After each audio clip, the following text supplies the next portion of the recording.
ఉన్నంగి నాగరాజు మాధవ్ గారిని వేదికకు రావాల్సిందిగా కోరుతున్నాం. అదేవిధంగా ఎంఆర్పిఎస్ తెలంగాణ రాష్ట్ర అధ్యక్షులు అన్న గోవింద నరేష్ మాధవ్ గారిని వేదిక మీదకి రావాల్సిందిగా కోరుతున్నాం. అదేవిధంగా ఎంఆర్పిఎస్ ఆంధ్రప్రదేశ్ రాష్ట్ర కమిటీ నూతన అధ్యక్షులు రుద్రప్రభు సురేష్ మాధవ్ గారిని వేదిక మీదకి రావాల్సిందిగా కోరుతున్నాం. అదేవిధంగా మాదిగ స్టూడెంట్ ఫెడరేషన్ ఎంఎస్ఎఫ్ నూతన జాతీయ అధ్యక్షులు చిప్పలపల్లి సోమశేఖర్ మాదిగ గారిని వేదిక మీదకి రావాల్సిందిగా కోరుతున్నాం. అదేవిధంగా ఎంఎస్ఎఫ్ తెలంగాణ రాష్ట్ర అధ్యక్షులు సందే కార్తీక్ గారిని వేదిక మీదకి రావాల్సిందిగా కోరుతున్నాం. అదేవిధంగా ఎంఎస్ఎఫ్ ఆంధ్రప్రదేశ్ రాష్ట్ర కమిటీ అధ్యక్షులు బైకాడి బెనర్జీ మాదిగ గారిని వేదిక మీదకి రావాల్సిందిగా కోరుతున్నాం.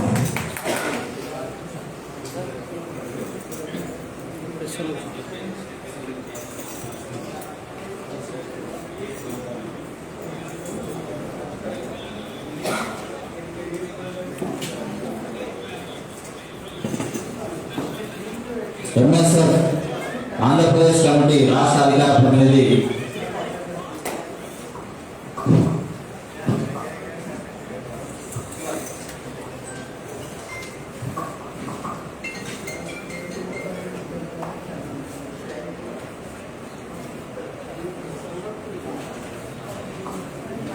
ఎంఆర్పిఎస్ జాతీయ కమిటీ ఉపాధ్యక్షులు జలదంగి నరసింహరావు మాదిగ గారిని వేదిక మీదకి రావాల్సిందిగా కోరుతున్నాం. అదేవిధంగా చిన్నల తిరుపాల మాదిగ గారిని వేదిక మీదకి రావాల్సిందిగా కోరుతున్నాం. అదేవిధంగా ఎంఆర్పిఎస్ తెలంగాణ రాష్ట్ర కమిటీ అధికార ప్రతినిధి అన్న బూరి సతీష్ మాదిగ గారిని వేదిక మీదకి రావాల్సిందిగా కోరుతున్నాం. ఎంఆర్పిఎస్ జాతీయ కమిటీ అధికార ప్రతినిధి కొర్ర పిచ్చపతి గారిని వేదిక మీదకి రావాల్సిందిగా కోరుతున్నాం. అదేవిధంగా ఎంఆర్పిఎస్ జాతీయ ప్రధాన కార్యదర్శి జిల్లా వెంకటమాది గారిని వేదిక మీదకి రావాల్సిందిగా కోరుతున్నాం. ఎంఆర్పిఎస్ జాతీయ కార్యదర్శి మాతన్ నోజల్ మాది గారిని వేదిక మీదకి రావాల్సిందిగా కోరుతున్నాం. అదేవిధంగా బొజ్జ సైదుల్ మాది గారిని వేదిక మీదకి రావాల్సిందిగా కోరుతున్నాం.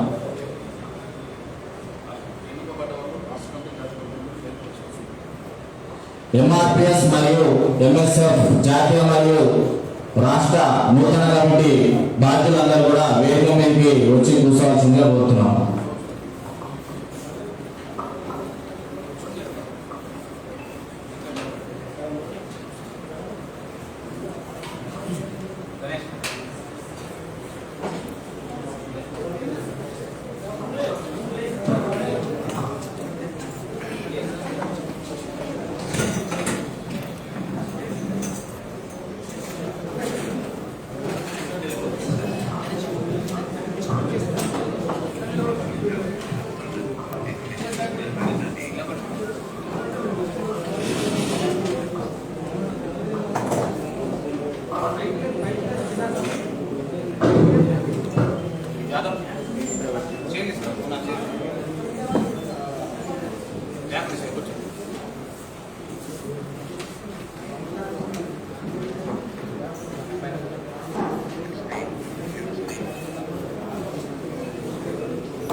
ఎంఆర్పిఎస్ రాష్ట్ర నాయకులు యునీషా మాదిగ గారు డైరెక్టర్కి రావాల్సిందిగా కోరుతున్నాం.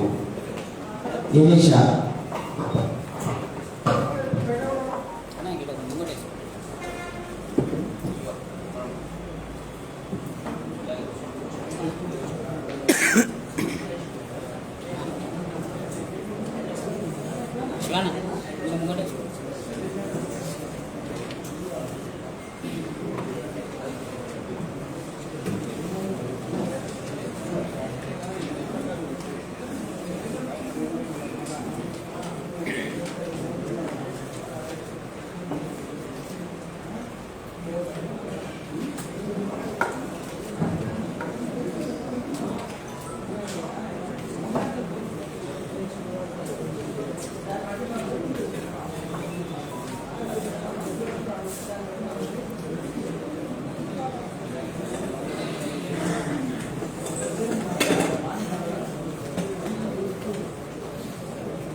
बुरी सर्जन है क्या?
పాత్రికేయ ఎలక్ట్రానిక్ మీడియా మిత్రులకు ఉద్యమనసులు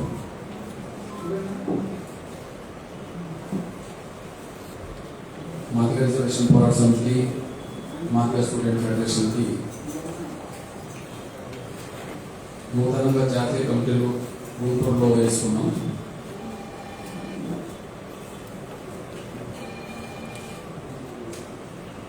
రెండు తెలుగు రాష్ట్రాల్లో కూడా వేసుకున్నాం. వారిని పరిచయం చేయడం కోసం పెట్టిన ప్రెస్ మీట్.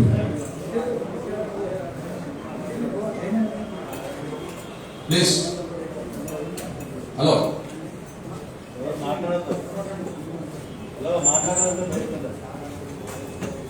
కొందరు సహకరిస్తారని ఆశిస్తున్నాను.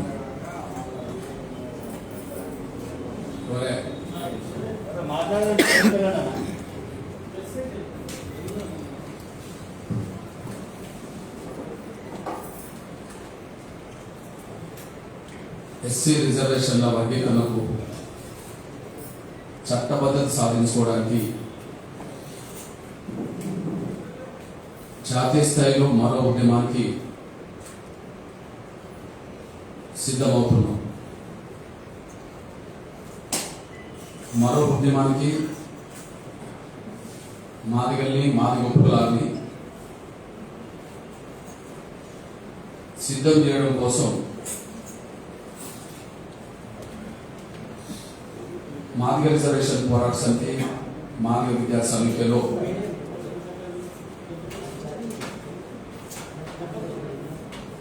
నూతన శక్తులకి ఉన్నత విద్యావంతులకి నాయకత్వం అప్పచెప్పాలని ఒక నిర్ణయం తీసుకొని అందుకు అనుగుణంగా జాతీయ కమిటీలను రాష్ట్ర కమిటీలను ప్రకటించడం జరిగింది. మరో ఉద్యమానికి మాదిగల్ని సిద్ధం చేసే గురుతరమైన బాధ్యత ఈ నూతన కమిటీల మీద ఉన్నదని, ఆ బాధ్యతను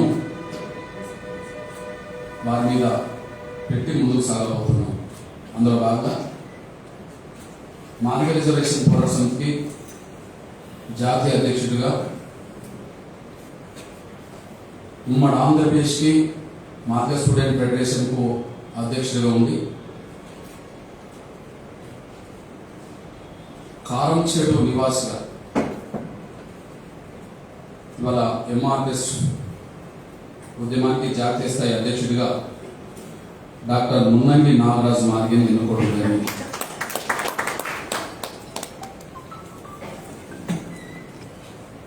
ఇతను ఉన్నత విద్యావంతుడు. ఎంజేఎంసీ పిహెచ్డి పీడిఎఫ్ ఉన్నత విద్యావంతులు. జాతీయ అధికార ప్రతినిధిగా వర్ర భిక్షపతి మాదిగ ఎంఏ, ప్రధాన కార్యదర్శిగా జిల్లా వెంకట్ మాదిగ,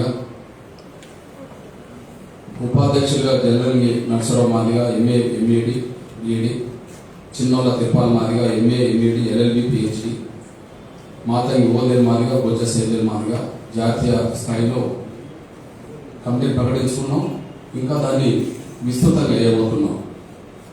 అతనే మాదిగ రిజర్వేషన్ పోరాట సమితి ఆంధ్రప్రదేశ్ రాష్ట్ర కమిటీ అధ్యక్షులుగా గుంటూరు వాసి, అచ్చంపేట నివాసి Rudrapogu Suresh Madiga MSc MA MEd PhD, అధికార ప్రతినిధి నవీన్ ఎంకామ్, ప్రధాన కార్యదర్శిగా Perel Elisha Madiga BSc BTech,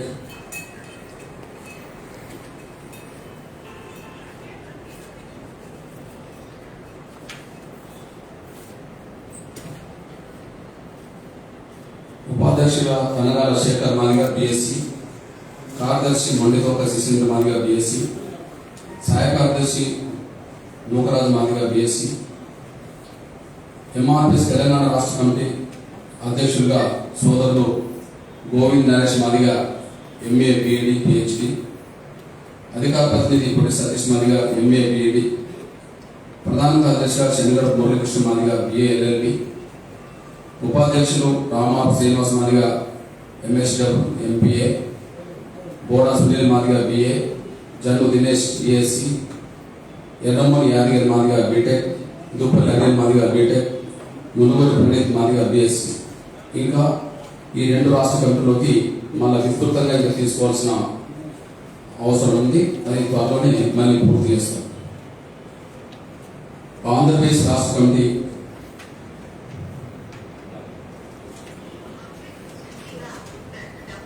Madiga federation జాతీయ కమిటీ విధంగా Chippalapalli Somashekara Madiga MSc PhD PhD, అధికార ప్రతినిధి రవికుమార్ మాదిగ ఎంఎస్సి పిహెచ్డి, ప్రధాన కార్యదర్శిగా ఉపేంద్ర మాదిగ ఎంకామ్ ఎంఎస్డబ్, ఉపాధ్యక్షులు తోకల చిరంజీవి బీటెక్ ఎల్ఎల్బి, కార్యదర్శి టికి మురళీకృష్ణ మాదిగ ఎంఎస్సి,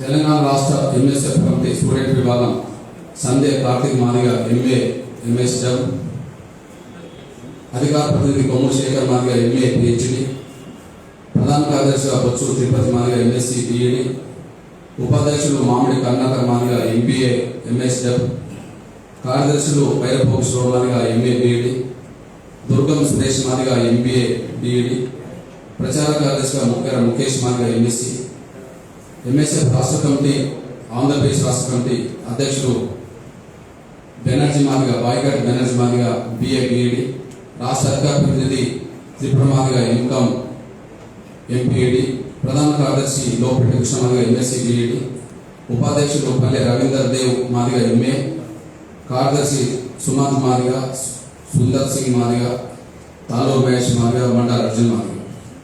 ఇంకా ఈ ఎంఎస్ఎఫ్ను ఎంఆర్పిఎస్లో కూడా నూతన శక్తులను కూడా ఇంకా విస్తృతంగా పెంచుకోవడానికి అవకాశం ఉంది. మీ ముందు ఈ ప్రకటన వారి వాల్పేషన్తో పాటు ఎందుకు ప్రకటించామంటే, ఒకనాడు ఎంఆర్పిఎస్ ఉద్యమం మొదలుపెట్టిన 94లో మమ్మల్ని కన్నా మా తల్లిదండ్రులు నిరక్షరాస్యులే, మేము కూడా ఉన్నత విద్యావంతులం కాము. కేవలం 5, 6, 7, 10వ తరగతి, ఒకరిద్దరు ఇంటర్ లోపు చదువుకున్న వాళ్ళే దీన్ని ప్రారంభించారు.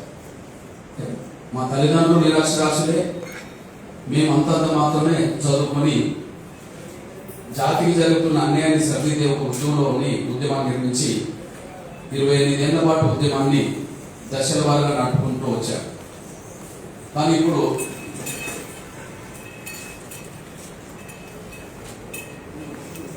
ఇప్పుడు షెడ్యూల్ కులాల వర్గీకరణ లక్ష్యాన్ని సాధించుకునే దిశగా పార్లమెంట్లో చట్టబద్ధ సాధించుకోవడానికి జరిగే పోరాటం క్షేత్రస్థాయిలో ఉద్యమాన్ని ఉధృతం చేయడానికి, అదే సమయంలో గల్లీ నుంచి ఢిల్లీ వరకు ఉద్యమాన్ని ముందుకు తీసుకెళ్ళడానికి వర్గీకరణ సాధిస్తే ఎవరికి ఉపయోగమో ఆ శక్తులే ఉద్యమానికి నాయకత్వం వహించాలని, నూతన శక్తులకు విద్యార్థులకే ఆ బాధ్యతను అప్పచెప్పడం జరిగింది. షెడ్యూల్ కులాల వర్గీకరణ సాధిస్తే చదువుకుంటున్న పిల్లలకు ఉన్నత చదువులు చదవడానికి దారితీస్తుంది, చదువుకుంటున్న నిరుద్యోగులకు ఉద్యోగ అవకాశాలు దొరకడానికి దారితీస్తుంది. లక్ష్యం సాధిస్తే అవకాశాలు పొందేది ఈ సమూహమే కనుక లక్ష్యాన్ని సాధించే బాధ్యత కూడా ఆ సమూహానికే ప్రధానంగా ఉంటుందనే దాన్నే దృష్టి పెట్టుకొని ఈ ఉద్యమానికి నూతన శక్తులు, ముఖ్యంగా ఉన్నత విద్యావంతులు, విద్యార్థులే నాయకత్వం వహించాలని చెప్పి గుంటూరులో జరిగిన సమావేశంలో చర్చించుకొని నిర్ణయం తీసుకోవడం జరిగింది. అందులో భాగంగానే మీ ముందు పరిచయం చేసిన నాయకత్వం, అదే సమయంలో ఇంకా ఈ నాయకత్వాన్ని మేము అతి త్వరలో మనం తెలుసుకుంటాం. అందులో భాగంగా ముందుగా ఎంఆర్ఎస్ జాతీయ కమిటీని, ఎంఎస్ఎఫ్ జాతీయ కమిటీని, ఎంఎస్ఎఫ్ జాతీయ కమిటీని, రాష్ట్రాల కమిటీలని ప్రజల్లో పరిచయం చేయడం కోసం, ప్రజల్లో వీళ్ళని పరిచయం చేయడం కోసం ఈ నెల 25 నుంచి 2 తెలుగు రాష్ట్రాలు ఏకకాలంలో ఎంఆర్ఎస్ జాతీయ అధ్యక్షుడు, ఆంధ్రప్రదేశ్ అధ్యక్షుడు ఆధ్వర్యంలో ఈ నెల 25 నుంచే అభినందన సభలు శ్రీకాకుళం నుంచి మొదలు కాబోతున్నాయి. 25 నుంచి ప్రతిరోజు ఒక జిల్లాలో వందలాది మంది ఎంఆర్ఎస్ కార్యకర్తలు ప్రజల సమక్షంలో వాళ్ళను అభినందించే కార్యక్రమాన్ని చేపట్టబోతున్నాం. ఇది శ్రీకాకుళం నుంచి కర్నూలు వరకు అక్కడ ఉండబడే ఉమ్మడి 13 జిల్లాలు, ఇప్పుడు 26 జిల్లాలైనా ఉమ్మడి జిల్లా కేంద్రంలో అభినందన సభలను పెట్టబోతున్నాం. అది 25 నుంచి మొదలై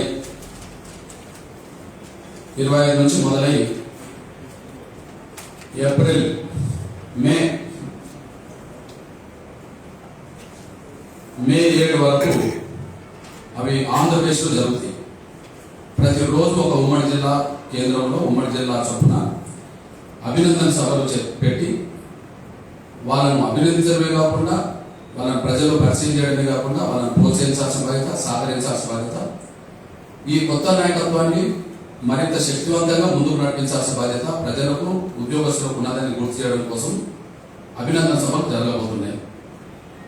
ఇక్కడ తెలంగాణలో ఏకకాలంలో ఎంఆర్ఎస్ అధ్యక్షుడు, అదే సమయంలో ఎంఎస్ఎఫ్ జాతీయ అధ్యక్షుడు, వివిధ నాయకత్వాన్ని ఎన్నుకోబడ్డ వారికి 25 నుంచి వరంగల్ నుంచి అభినందన సభలు జరగబోతున్నాయి. వరంగల్లో 25 మొదలయ్యే సభలు 4వ తారీఖు వరకు ఖమ్మం వరకు పూర్తవుతాయి. అంటే ఉమ్మడి జిల్లా కేంద్రాల్లో, ఉమ్మడి 10 జిల్లాలు, మనం 10 జిల్లా కేంద్రాల్లో వీళ్ళకి అభినందన సభలు జరగబోతున్నాయి. ఈ అభినందన సభలు అయిపోయిన వెంటనే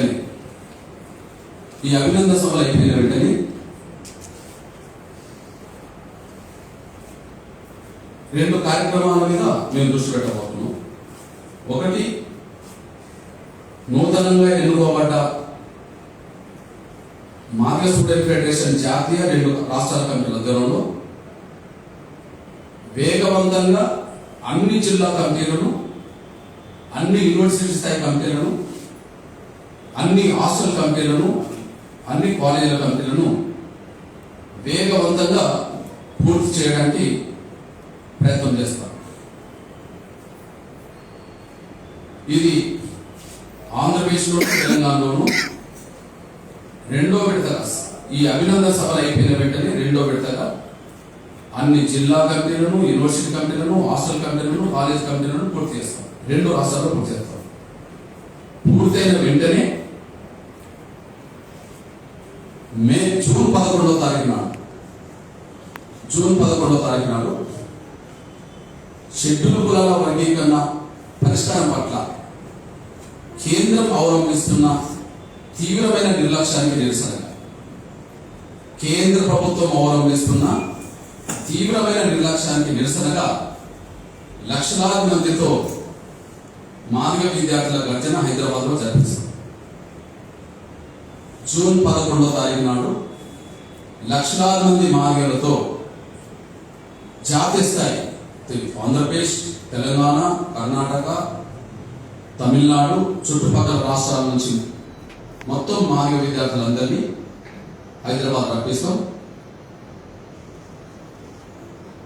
షెడ్యూల్ కులాల వర్గీకరణ అంశాన్ని పరిష్కరించే ద్వారా తీవ్రమైన నిర్లక్ష్యాన్ని ప్రదర్శిస్తున్నది బీజేపీ ప్రభుత్వం మాత్రమే. మేము పెట్టుకున్న కేంద్ర ప్రభుత్వం మీద, బీజేపీ మీద మేము ఎంతో కొంత పెట్టుకున్న నమ్మకం సడలిపోతున్నది. కేంద్ర ప్రభుత్వం మీద, బీజేపీ నాయకత్వం మీద మేము పెట్టుకున్న నమ్మకం సడలిపోతున్నది. ఎంత నమ్మకం పెట్టుకోవడానికైనా ఒక హద్దు ఉంటుంది. వాస్తవానికి 8 ఏళ్ల పాటు మేము నమ్మకం పెట్టుకున్నామంటే, 8 ఏళ్ల పాటు కేంద్రం మీద నమ్మకం పెట్టుకున్నామంటే మేము చాలా సహనంతో కేంద్ర ప్రభుత్వం వర్గీకరణ చేస్తుందని, 2 తెలుగు రాష్ట్రాల్లో ఉన్నప్పుడే బీజేపీ పెద్దలు వర్గీకరణ పట్ల కృషి చేస్తారని చెప్పి మేము విశ్వసించాము. కానీ మా ఆకాంక్షలకు అనుగుణంగా వాళ్ళు ఇచ్చిన మాట నిలబెట్టుకునే విధంగా వాళ్ళ ప్రయత్నాలు ఒక అడుగు కూడా ముందుకు సాగలేదు. మా ఆకాంక్షలకు అనుగుణంగా వాళ్ళు ఇచ్చిన మాట నిలబెట్టుకునే విధంగా ఒక అడుగు కూడా ముందుకు సాగలేదు. అందుకు సాక్ష్యం, కేంద్రంలో అధికారంలోకి వస్తే 100 రోజుల్లోనే వర్గీకరణ చేస్తామని 2014 ముందు బీజేపీ పెద్దల హామీలు, స్టేట్మెంట్లు ఉన్నాయి. 100 రోజుల్లోనే అధికారంలోకి వస్తే 100 రోజుల్లోనే వర్గీకరణ చేస్తామన్న వాళ్ళు ఇప్పుడు వాళ్ళ పాలన, మొదటి పాలన పూర్తయింది, రెండో పాలన పూర్తి కావడానికి ఇక 2 సంవత్సరాలే ఉన్నాయి. అంటే 8 ఏళ్ల పాలన. 100 రోజుల్లో వర్గీకరణ చేస్తామన్న వాళ్లకు 8 ఏళ్లు గడిచిపోయిన వర్గీకరణ అంశం పరిష్కరించే దిశగా ఒక అడుగు కూడా ముందుకేయలేదు. వర్గీకరణ అంశం పరిష్కరించే దిశలో ఒక అడుగు కూడా ముందుకేయలేదు. దానికి కారణం జాతీయ స్థాయిలో బీజేపీ నాయకత్వం ఈ వర్గీకరణ అంశం మీదనే దృష్టి పెట్టలేదు అనే విషయం ఇప్పటికీ తేటతెల్లమే. కానీ ఇక్కడ ఉండబడే బీజేపీ పెద్దలు కూడా ఆ మేరకు చిత్తశుద్ధితో కూడిన ప్రయత్నాలు కూడా జరగలేదు. మేము ఇప్పటికీ గుర్తు చేస్తున్నాం, షెడ్యూల్ కులాల వర్గీకరణ చేయకపోతే బీజేపీ భారీ మూల్యం మాదిగల ఆగ్రహానికి గురై చెల్లించుకోక తప్పదు. బీజేపీ భారీ మూల్యం రాజకీయంగా మాదిగల ఆగ్రహానికి గురై చెల్లించుకోక తప్పదు. ఆ పరిస్థితి కొని చేసుకోవద్దని నేను బీజేపీ పెద్దలు గుర్తు చేస్తూ, మీ ప్రయత్నం కలిసికట్టుగా చేయకపోవడం కూడా వర్గీకరణ అంశం పరిష్కారం కావడానికి దారితీస్తున్నది. నేను ఈ విషయంలో తెలంగాణ రాష్ట్రానికి సంబంధించిన ఇద్దరికి నేను అప్పీల్ చేస్తున్నా. తెలంగాణ రాష్ట్రానికి సంబంధించిన 2 ప్రముఖులకు అప్పీల్ చేస్తున్నా. ముందుగా కేంద్ర మంత్రిగా ఉన్న సోదరులు గౌరవ కిషన్ రెడ్డి గారు, తెలంగాణ రాష్ట్ర శాఖకు బీజేపీ అధ్యక్షుడు ఉన్న బండి సంజయ్ గారు, మీరిద్దరు చొరవ తీసుకొని నిజామాబాద్ ఎంపీని, ఆదిలాబాద్ ఎంపీని వెంబడి తీసుకొని నిజామాబాద్ ఎంపీని అరవింద్ గారిని, అదే సమయంలో ఆదిలాబాద్ ఎంపీని బాబురావు గారిని వెంబడి తీసుకొని 3 ఎమ్మెల్యేని వెంబడి పెట్టుకొని, ఒకరు సోదరు ఈటల రాజేందర్, రెండోది రఘునందరావు గారు, మూడోది రాజా సింగ్ గారు. ఇద్దరు నేతృత్వంలో కిషన్ రెడ్డి గారు, బందే సంజయ్ గారి నేతృత్వంలో మిగిలిన ఇద్దరు ఎంపీలు, ఇక్కడ ఎమ్మెల్యేలు 7 కనుక నిజంగా వేదికల మీద వర్గీకరణకు అనుకూలంగా మాట్లాడుతున్న సందర్భాలు 100% ఉన్నాయి కనుక పరిష్కరించాల్సింది మీ కేంద్ర ప్రభుత్వమే కనుక, మీరున్న పార్లమెంట్లోనే కనుక, మీ కేంద్ర ప్రభుత్వమే కనుక, మీరున్న పార్లమెంటే కనుక ఇద్దరిని ముందు ఒప్పించాలని కోరుతున్నాను. ఒకటి, ప్రధానమంత్రి నరేంద్ర మోడీ గారి దృష్టికి తీసుకెళ్ళాలి, నేరుగా తీసుకెళ్ళాలి. వర్గీకరణ అంశం కాల వ్యాపారం చేయకుండా పరిష్కరించాలని కోరాలి. 2, హోంశాఖ మంత్రులైన పెద్దలు అమిత్ షా గారిని ఒప్పించాలి. ఈ విషయం ఎప్పుడైతే కలిసికట్టుగా మీరు ప్రధానమంత్రిని కలిసి వినతి పత్రం ఇస్తారో, ఎప్పుడైతే హోంశాఖ మంత్రి గారిని కలిసి వినతి పత్రం ఇస్తారో, అప్పుడు సమస్య పరిష్కారానికి వాళ్ళు ముందుకెళ్ళడానికి అవకాశం ఉంటుందని మేము భావిస్తున్నాం.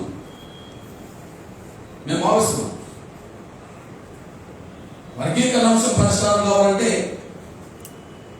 కేంద్రం నిర్ణయం తీసుకోవాలి. తీసుకోవాలంటే కేంద్రాన్ని ప్రభావితం చేసే శక్తులు ఉండబడే కేంద్ర మంత్రి, ఎంపీలు, పార్టీ అధ్యక్షులు, ఎమ్మెల్యేలు చొరవ తీసుకోవాలి.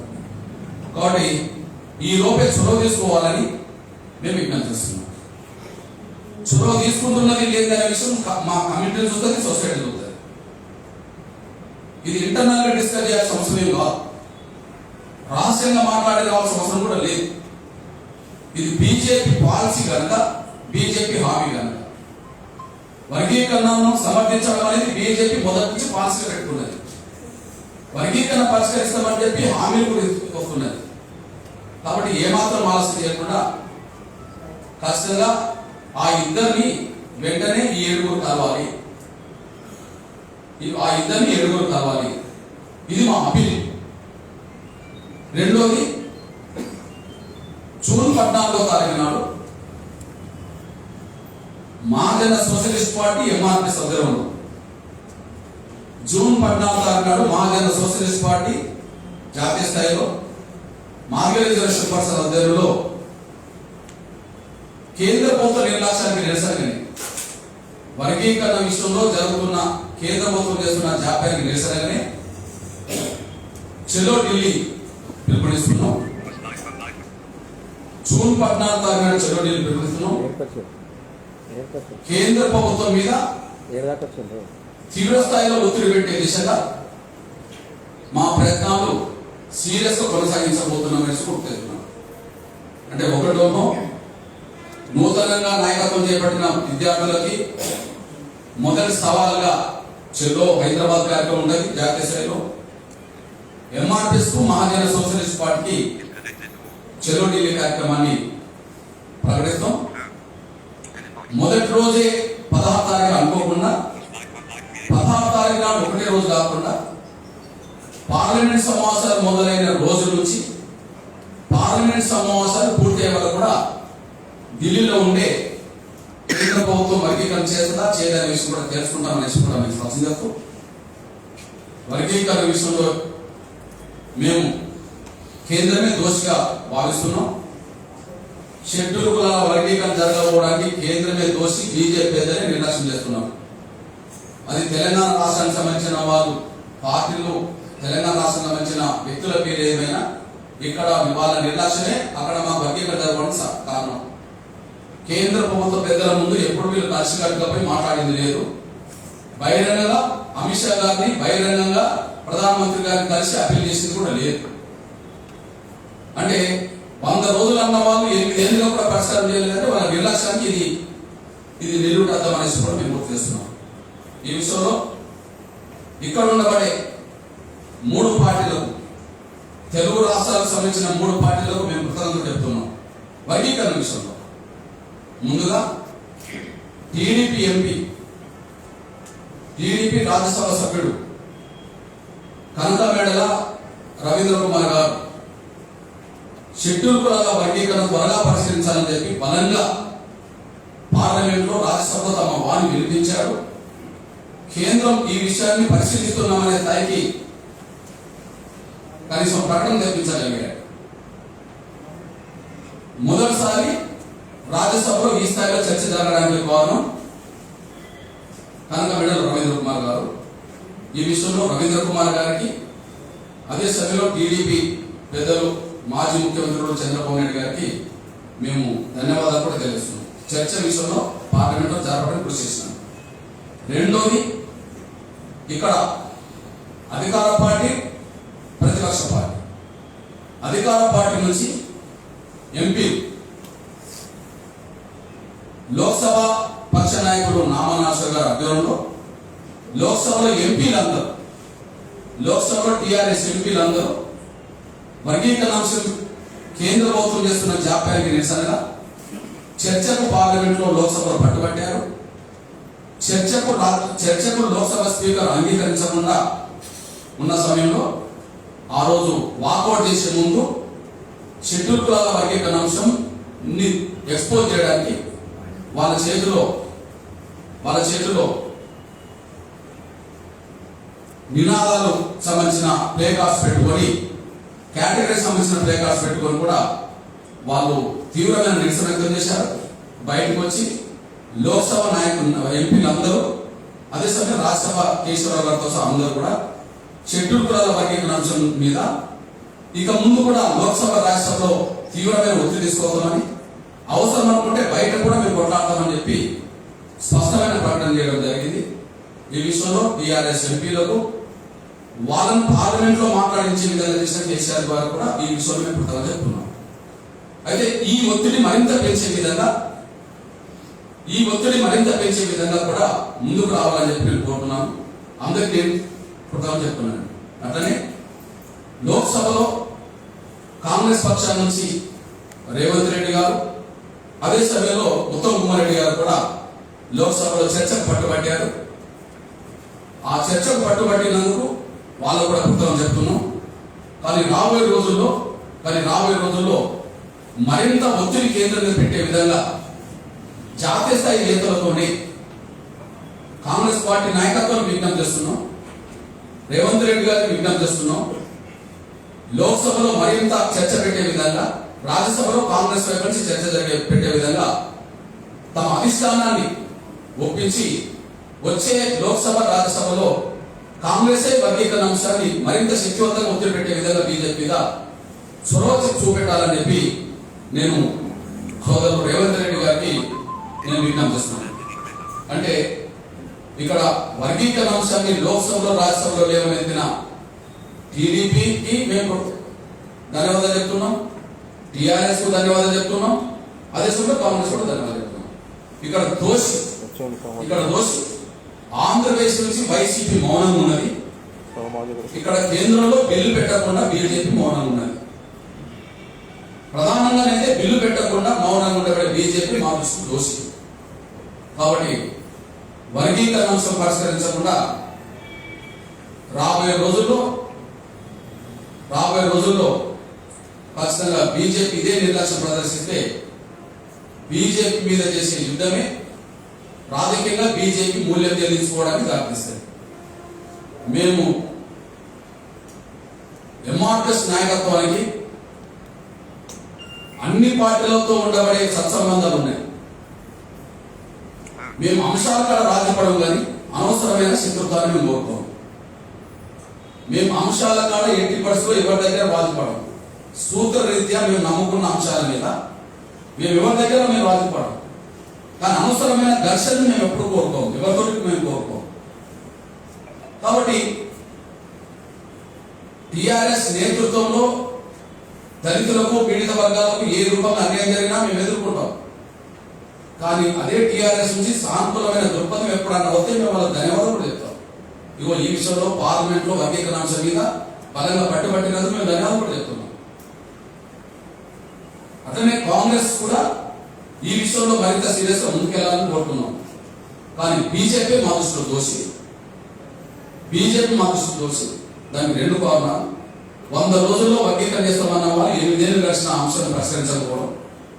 2, కేంద్ర ప్రభుత్వం దృష్టి ఇక్కడ ఉన్నప్పుడు ఎంపీలు, ఎమ్మెల్యేలు, చట్టసభలు ఉన్న వాళ్ళు ముఖ్యంగా నరేంద్ర మోడీ గారి దృష్టికి, ప్రధానమంత్రి దృష్టికి, అమిత్ షా గారి దృష్టికి తీసుకెళ్ళకపోవడమే. కాబట్టి దోషి బీజేపీ. కాబట్టి హైదరాబాద్ లో మీటింగు కేంద్ర ప్రభుత్వ నిర్లక్ష్యానికి నిరసనగా జరుగుతుంది. ఢిల్లీలో జరిగే ఉద్యమం కూడా కేంద్ర ప్రభుత్వ నిర్లక్ష్యానికి నిరసన జరుగుతుంది. ఆ ఉద్యమం మరింత ఆగ్రహంగా మారితే మాత్రం బీజేపీనే మా ప్రధాన శత్రువుగా భావిస్తున్న రోజు వస్తే ఎట్టి పరిస్థితుల్లో బీజేపీ తెలంగాణలోనూ ఆంధ్రప్రదేశ్లోనూ అది ఖచ్చితంగా రాజకీయ మూల్యం చెల్లించుకుంటుంది అనేసి కూడా నేను గుర్తు చేస్తున్నాను. రాబోయే రోజుల్లో జరిగే కార్యక్రమాల్లో నూతన శక్తుల ఆధ్వర్యంలో జరగబోతున్నది కనుక ప్రజలు, ప్రజాస్వామ్యవాదులు ఎంఆర్ఎస్ మార్కెట్ స్టూడెంట్ ఫెడరేషన్ ఆధ్వర్యంలో జరగబోయే ఉద్యమాలకు అండగా నిలబడాల్సిందిగా, భాగస్వామ్యం కావాల్సిందిగా నేను గుర్తు చేస్తున్నాను. ఇకపోతే నేను ఇంతవరకు రాజ్యాంగం మీద గత కొంతకాలంగా మాట్లాడుకుంటూ వచ్చాం. రాజ్యాంగ పరిరక్షణకు సంబంధించిన అంశాలను మాట్లాడుకుంటూ వచ్చాం. మీ అందరికీ తెలుసు, ఈ నెల 30 వరకు రాజ్యాంగ పరిరక్షణ మాసంగా తెలంగాణలో ప్రకటించిన విషయం మీ అందరికీ తెలుసు. ఈ నేపథ్యంలో ఈ నెల 29, 30 తారీఖులో అన్ని జిల్లా కేంద్రాల్లో మానవహారాలు రాజ్యాంగ పరిరక్షణ వేదిక ఆధ్వర్యంలో, రాజ్యాంగ పరిరక్షణ విద్యార్థి వేదిక ఆధ్వర్యంలో అన్ని జిల్లా కేంద్రాల్లో మానవహారాలు నిర్మిస్తాం.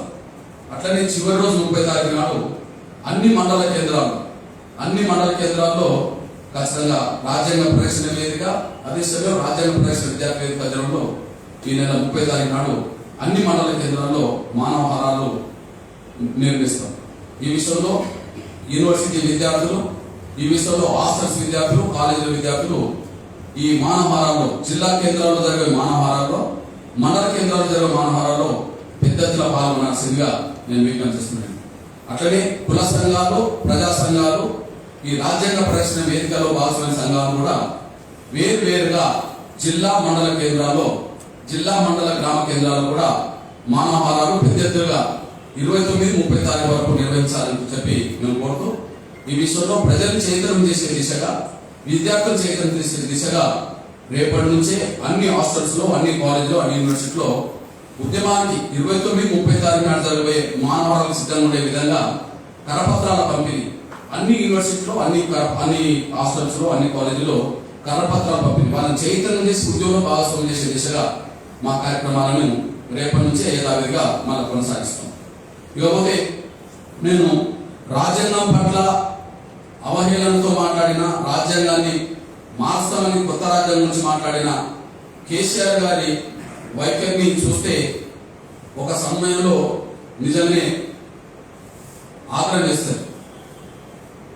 అతను రాజ్యాంగం పట్ల అవగాహన లేని వ్యక్తిగా మాట్లాడిందనే విషయం స్పష్టంగా అర్థమవుతుంది. ఒక అహంకారం, అవగాహన లేనితనం అని కనిపించింది. అందుకు లేటెస్ట్ సాక్ష్యం ఒక విషయం గుర్తు చేస్తున్నాను. లేటెస్ట్ సాక్ష్యం రాసుకుంటారని ఆశిస్తున్నాను. బ్రిటన్ అధ్యక్షుడు బోరిస్ జాన్సన్ గారు ఇప్పుడు మన దేశ పర్యటనలో ఉన్నాడు. ఆయన నిన్న ఒక గొప్ప, ఈ దేశంలో ఒక స్ఫూర్తిదాయకమైన వ్యవస్థ కొనసాగుతుందని చెప్పి ఒక ప్రకటన చేశారు. భారతదేశం అతి గొప్ప ప్రజాస్వామ్య దేశం అని కీర్తించారు. భారతదేశం ప్రపంచంలోనే అతి గొప్ప ప్రజాస్వామ్య దేశం, ప్రజాస్వామ్యం చాలా గొప్పగా ఉన్నదని చెప్పాడు. ఆ ప్రజాస్వామ్యం ఎలా ఉన్నది అంటే ఈ దేశ ప్రజాస్వామ్యాన్ని ఈ రాజ్యాంగమే కాపాడుతున్నదని చెప్పాడు. ఈ దేశ ప్రజాస్వామ్యం గొప్పదని చెప్పి, ఇంత గొప్ప ప్రజాస్వామ్యానికి ప్రమాదం రాకుండా కాపాడుతున్నది రాజ్యాంగమే అని చెప్పేశాడు. అంటే ఈ దేశ ప్రజాస్వామ్యాన్ని కాపాడడానికి రాజ్యాంగమే కారణమైనప్పుడు ఆ రాజ్యాంగం ఎంత గొప్పదో ఆయన జాన్సనే చెప్తున్నాడు. అంటే ఒక విదేశీ పాలకుడికి వాస్తవానికి స్వాతంత్రం కంటే ముందు ఈ దేశాన్ని పరిపాలించింది బ్రిటిషే. వాళ్ళు ప్రేమతోటి, అభిమానంతో మన దేశాన్ని స్వాతంత్రం నుంచి పోలే, మన ఒత్తిడి మేరకే వదిలిపెట్టి వెళ్ళిపోయారు కదా. మన ఒత్తిడి మేరకు వదిలిపెట్టిన వాళ్ళకు మన దేశం ఎంతో కొంత కోపం ఉండదు. ప్రేమతో ఇచ్చింది కాదు, అభిమానంతో ఇచ్చింది కాదు, వాళ్ళ దేశాన్ని వాళ్ళు పాలించుకోవాలని చెప్పి అనుకోని ఇచ్చింది కాదు. మన ఒత్తిడి తీవ్ర రూపంలో పెరగడం వల్ల వాళ్ళు వెళ్ళిపోవాల్సి వచ్చేసింది. వెళ్ళిపోయిన వాళ్ళకి దేశం మీద, ఈ దేశ రాజ్యాంగం మీద అంతో ఎంతో దేశం కోపం ఉంటుంది, అప్పుడప్పుడు ఎల్లరించుకోవాల్సి వస్తుంది. కానీ బలవంతంగా వెళ్ళిపోయిన వాళ్ళు ఇక్కడికి వచ్చామో ఇది గొప్ప ప్రజాస్వామ్యం, ఈ ప్రజాస్వామ్యానికి రక్షణ ఒక రాజ్యాంగమే అని చెప్పి గొప్పగా కీర్తిస్తుంటే, ఆ రాజ్యాంగం ద్వారా లబ్ధి